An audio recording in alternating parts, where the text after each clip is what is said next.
बड़ बहु धारावाहिक आपण मैंने देखिए शांति देवी कहे मु जानी मैंडे तू आरु उपर एबे बहुत रागुचु हेले तमें माने ता उपरे केही भी रागने आरु जहाँ भी किछि करिछि निज घर परिवार को बचाइबा पई करिछि मु मानुछे से किछि न कही एसबू करिछि किंतु से भी मजबूर थिला मु तम मान को भूल बोली कहूने किंतु तमें माने ता उपरे रागने एसबू मु आउ जमा भी सही पारिबेने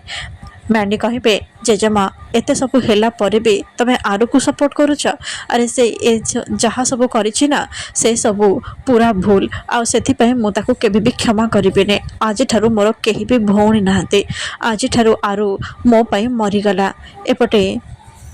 शिवांश कहे आराध्या तुम्हें जहाँ सब भावुच से सब भूल से सब मु किछि भी करिने ता छड़ा मते ए सब करिके कौन मिलिबा मते विश्वास कर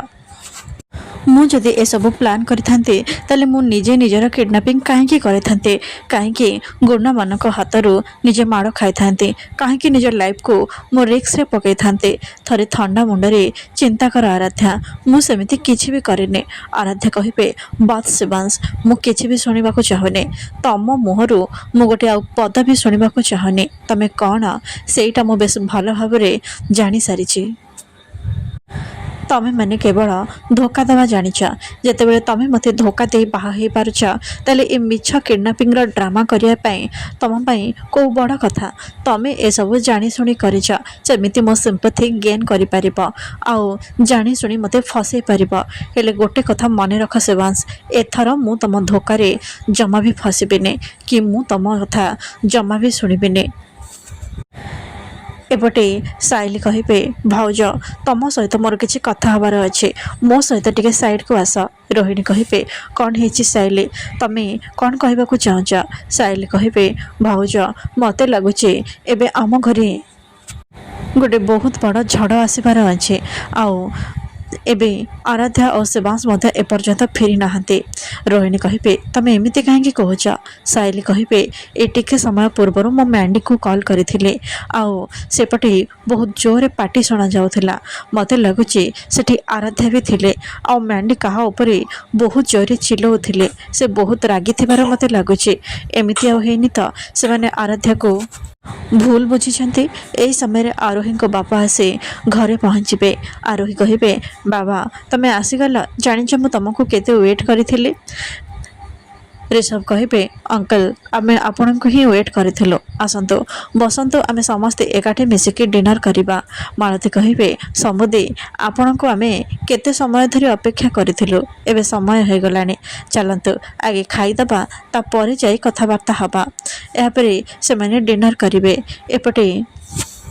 शिवांश कहे आराध्या गोटे थर मो कथा सुनिबा को चेष्टा कर मु किछि भी करिने आराध्या कहे मु किछि भी सुनिबा को चाहने संपर्कर मूल्य कौन सेटा तमे माने जानिना निज लोकंक सहित धक्का करबा तांको छलना करबा तांको विश्वास भांगिबा ए सब तम मन को बेस भल भाबरे जाना अछि टंका तम मानक पई किछि सब किछि संपर्कर मूल्य तम पाखरे मूल्यहीन सेथि पई त तमे सब बेले अन्यर भावना आ इमोशन सहित खेली आसीच आज भी तमें ठीक से ही करिच एबे मोर तम सहित आउ किछि भी संपर्क नहीं मु चली जाउछि शिवांश एही समय रे ताकर मुंड बुलेइबो शिवांश कहे आराध्या तुमर कौन है तमें ठीक अच्छ तो यापर आराध्या बेहोश ही तले पड़े आ शिवांश को नहीं हॉस्पिटल पहुँचे एपटे शांति देवी कहे मैंडी अरे आरु हूँ ए घर झिया आम परिवार सदस्य ताको मन भितर मारी देने तू पचे ता सह कथा न ताको मन भितर तू पचे क्षमा न कर हेले ताको एमिति भूली जावाटा ठीक हेनी आम आगरू बहुत तक को हर सारीचे एबे आउ काहाको मु हर पारिबिनी मु आउ ए बयस रे सब सही पारिबेने एपटे डॉक्टर कहे शिवांश बाबू तांको बहुत जोरे मेंटली शॉक लगी एवं आमको ताको इंजेक्शन देवा पड़ो यापर आराध्या चिल्ले की उठी जिबे शिवांश कहे आराध्या तुमर कौन है आराध्या कहे दूरे की रुह मो ठारू मोर किसी भी ट्रीटमेंट दरकार नहीं मु पूरा पूरी ठीक अच्छे ଶିବାଂଶ କହିବେ ନାଇଁ ଆରାଧ୍ୟା, ତୁମକୁ ଏସବୁର ଦରକାର ଅଛି, ତୁମକୁ ଏବେ ଟ୍ରିଟମେଣ୍ଟ ଦରକାର। ଆରାଧ୍ୟା କହିବେ ମୁଁ ଏସବୁ ଆଉ ଧୋକାକୁ ଜମା ବି ସହିପାରୁନି, ଭଲ ହେବ ମୁଁ ଯଦି ମରିଯିବି। ଶିବାଂଶ କହିବେ ଆରାଧ୍ୟା ଏମିତି କୁହନା, ତୁମେ ମୋତେ ଛାଡ଼ି କୁଆଡ଼େ ବି ଯାଇପାରିବନି। ଆରାଧ୍ୟା କହିବେ ମୁଁ ନିଷ୍ପତ୍ତି ନେଇସାରିଛି, ମୁଁ ଏବେ ତୁମ ସହିତ ଆଉ କୌଣସି ସମ୍ପର୍କ ରଖିବିନି। ଏହାପରେ ସେ ବେହୋସ ହେଇ ପୁଣି ଥରେ ପଡ଼ିଯିବେ। ଆଉ ଡକ୍ଟର କହିବେ ଧୀରେ ଧୀରେ ତାଙ୍କର ବିପି ଡାଉନ୍ ହେବାରେ ଲାଗିଛି, ତାଙ୍କୁ ଏବେ ଇଞ୍ଜେକ୍ସନ୍ ଦେବାକୁ ହିଁ ପଡ଼ିବ। ଆଉ ତାଙ୍କ କଣ୍ଡିସନ୍ ଏବେ ଧୀରେ ଧୀରେ ବିଗିଡ଼ିବାରେ ଲାଗିଛି, ତାଙ୍କୁ ବହୁତ ଜୋରରେ ସକ୍ ଲାଗିଛି। ଶିବାଂଶ ବାବୁ ଆପଣ ଏବେ ବାହାରକୁ ଯାଆନ୍ତୁ, ଆମକୁ ଆମ କାମ କରିବାକୁ ଦିଅନ୍ତୁ। ଏହାପରେ ଶିବାଂଶ ବାହାରକୁ ଚାଲି ଆସିବେ ଆଉ କହିବେ ଏସବୁ କ'ଣ ହେଇଗଲା। ସେଇ ପେପରକୁ ଆରୋହୀ ଭାଉଜଙ୍କ ବାପା ପଠାଇଥିଲେ, ତା ମାନେ କ'ଣ ଆରୋହୀ ଭାଉଜଙ୍କ ବାପା ହିଁ ଏସବୁ କିଛି ପ୍ଲାନ୍ କରିଥିଲେ। ଆଉ ସେ ତ ମଲ୍ ପ୍ରୋଜେକ୍ଟ ପାଇଁ ଇନଭେଷ୍ଟ ବି କରିଛନ୍ତି। ସେ ଆଉ ରିଷଭ ଭାଇକୁ ଧୋକା ଦେଇକି ଏ ପେପରରେ ଆରାଧ୍ୟାଙ୍କର ସିଗ୍ନେଚର କରିଦେଇନାହାନ୍ତି ତ। ମୋତେ ଲାଗୁଛି ଏସବୁ ପଛରେ ତାଙ୍କର ହିଁ ହାତ ଅଛି। ରିଷଭ ଭାଇ ଏସବୁ ବିଷୟରେ କିଛି ବି ଜାଣିନଥିବ, ମୋତେ ତାକୁ ଏ ବିଷୟରେ ଜଣାଇବାକୁ ପଡ଼ିବ। ଏହାପରେ ସେ ଘରକୁ ଫେରିବେ ଆଉ ସମସ୍ତେ ଡିନର କରୁଥିବା ସମୟରେ ସବୁକିଛିକୁ ଫୋପାଡ଼ି ଦେବେ। ରିଷଭ କହିବେ ଶିବାଂଶ ଏ କି ପ୍ରକାର ଅଭଦ୍ରାମୀ। ଏହାପରେ ସେ ଆରୋହୀଙ୍କ ବାପାଙ୍କ